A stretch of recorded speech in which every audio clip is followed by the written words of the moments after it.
তৃণমূল ছেড়ে কংগ্রেসে মৌসুম বেনজির নূর। তৃণমূল সাংসদের দলবদলে মালদার রাজনীতিতে নয়া সমীকরণ তুঙ্গে উঠেছে রাজনৈতিক চর্চা। মৌসুমের দলবদলে কি মালদাও বদলাবে 26-এর ভোটের আগে? এটাই এখন কোটি টাকার প্রশ্ন। आज बहुत खुशी का वक्त है। मौसम भी बदल रहा है, राजनीतिक मौसम भी बदल रहा है पश्चिम बंगाल में।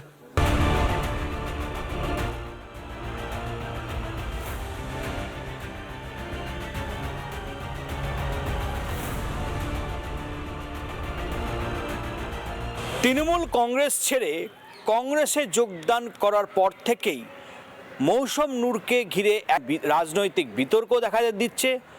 জেলা তৃণমূল নেতৃত্বের মধ্যে কেউ মৌসুম নূরকে বলছেন তিনি সুবিধাবাদী, আবার কেউ বলছেন তিনি বেঈমান। মৌসুমের বিরুদ্ধে তৃণমূলের সুর সপ্তমে, পাল্টা জবাব দিতে ছাড়ছে না কংগ্রেস। তৃণমূল দল এই পশ্চিমবঙ্গে ক্ষমতায় আসার পর তারাই এই সংস্কৃতিটিকে আমদানি করেছে। একটার ঘর ভেঙে নিজেদের ঘরে নিয়ে যাওয়া তারাই শুরু করেছিলেন। ঘরের লোক যখন ঘরের প্রত্যাবর্তন করছে তখন তৃণমূলের নেতাদের মাথা খারাপ হয়ে যাচ্ছে। এখন ওনার রাজ্যসভার সাংসদের টার্ম প্রায় শেষের পথে, তাই উনি ভাবছেন আমার এটা চাই, ওটা চাই, সেটা চাই। একজন ব্যক্তিকে তো দল এত কিছু দিতে পারে না। ওনার যেটা ভালো মনে হয়েছে উনি করেছেন। আর মালদার মানুষ মমতা বন্দ্যোপাধ্যায়ের দিকে তাকিয়ে ভোট দেয়, অন্য কোনো ব্যক্তিকে দেখে নয়। বরকত গনি খান চৌধুরীর পরিবারের সদস্য মৌসুম বেনজির নূর 2009 সালে কংগ্রেসের টিকিটে জিতে প্রথমবার সাংসদ হন। 2014 সালেও মালদহ উত্তর কেন্দ্রে যেতেন কংগ্রেসের হয়ে। 2019 সালে লোকসভা ভোটের আগে তিনি তৃণমূলের নাম লেখান। ঘাস ফুলের প্রতীকে জিততে পারেননি। 2020 সালে মৌসুমকে রাজ্যসভায় পাঠান মমতা। মেয়াদ শেষের কয়েক মাস আগে ফের তৃণমূল ছেড়ে কংগ্রেসে মৌসুম। এরা সুবিধাবাদী। যেদিনকে তার মা রুবিনুর প্রয়াত হয়েছিলেন সেদিনকে বিধায়িকার যে নির্বাচন, সেখানে কিন্তু তৃণমূল কংগ্রেস প্রার্থী দেয়নি তার মাকে সম্মান জানানোর জন্য। সেগুলো ভুলে গেলেন মৌসুম নূর। তিনি শুভেন্দু অধিকারীর হাতে তামাক খেয়ে কংগ্রেসে জয়েন করলেন।